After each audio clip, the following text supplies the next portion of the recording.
Now 5:12, let's send it back over to Peyton, who is on, I guess, a slight fog watch this morning. A little less fog watch for you Friday. That's good. Yeah, we have a weather impact alert, but Leah, I like what I'm seeing this morning. I'm looking at all these cameras and our weather sites, and we're not seeing widespread fog like we did on Christmas or Christmas Eve. Now, that's not to say you won't run into some fog. I have had some thick reports over on the West Bank and other spots, so it's very patchy, but in spots it is quite thick. These are just four of our rather major cameras from Slidell in the top right. There is some fog up there. That's the spillway, though, over here on the left. That looks great. This is Homa, not looking bad either, and that's I-10 in Metairie. And on my little drive in, I didn't have any bad fog either. So it is patchy, but it's there in spots. So my little drive in, yeah, it's not much. All right, here's the deal. Slidell to the lakefront. We do have some fog out there, and that'll include out in the east. Over in Mississippi as well, some patchy fog, and especially down on the West Bank here. But look out in the river parishes.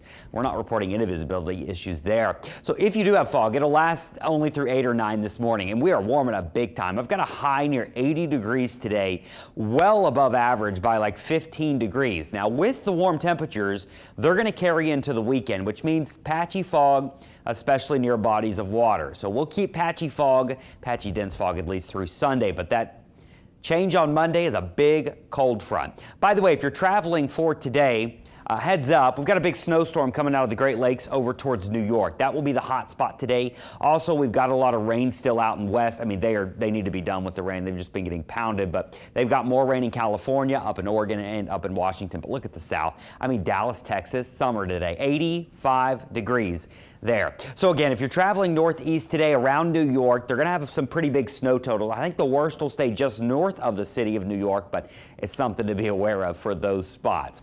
We get our little round of cold air early next week, so we go from 80 on Sunday to the 50s Monday afternoon. Temperatures will fall all day. The high on Tuesday is 49, the high on Wednesday is 53, and the New Year's Day, a high of 60.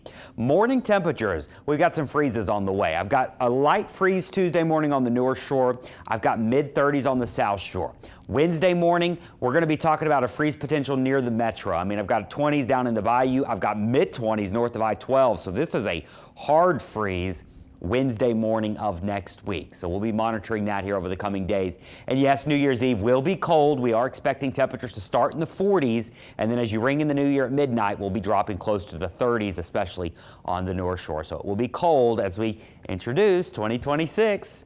There's that 7-day forecast. Please be careful this morning, but I like what I'm seeing right now. The fog is not nearly as bad as it was yesterday or the day before.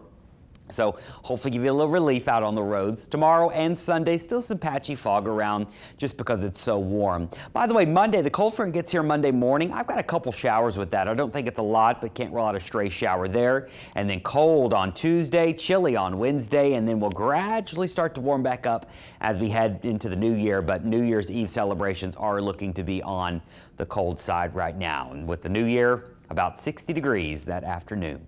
For our marine forecast, I think we're going to need dense fog advisories through the weekend. The warm temperatures mean the fog will likely linger through the daytime hours, so just keep that in mind. Also, fog is a very tricky thing to forecast, so it's hard to guarantee where it'll be thickest, but it certainly could be out there over the next 3 days. Those high tides for your Friday, those are happening about right now for the lakes. They happened early this morning for our coastal areas. Our low tides are happening during the late morning and early afternoon, and if you've been watching that Mississippi River, it has not moved for a couple months, so it's going to remain just at 2 feet at the Carrollton gauge and holding steady.